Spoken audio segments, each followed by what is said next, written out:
Taskar Hausa Series. Littattafan zamani masu ilmantarwa da faɗakarwa. Ku danna mana subscribe sannan ku danna ƙararrawa domin sanar da ku sabuwar ɗauka a duk sanda muka sanya. Ke duniya ina za ki da mu?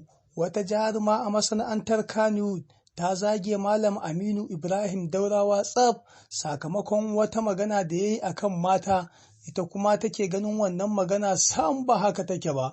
To a yanzu haka dai wannan mata ta yi amai ta lashe, inda ta fito social media tana mai ba wa Malam Aminu Ibrahim Daurawa haƙuri sakamakon cece kuce na mutane da ya yi yawa a kanta. To ko me ya zafi haka? Ku dai ku biyo mu a cikin wannan tasha ta Taskar Hausa Series. Idan wannan shine zuwanka na farko cikin wannan tasha, to ka daure ka danna mana subscribing sannan ka danna ƙararrawa da yadda za mu dinga kawo muku shirye-shiryenmu da muke gabatarwa.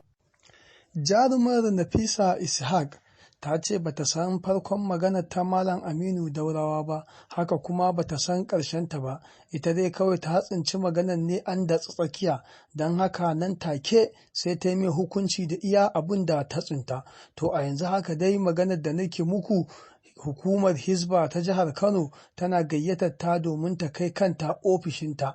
To daman an ce kowa ya ebo da zafi dai bakinsa. Allah ya raba mu da sharrin zuciya.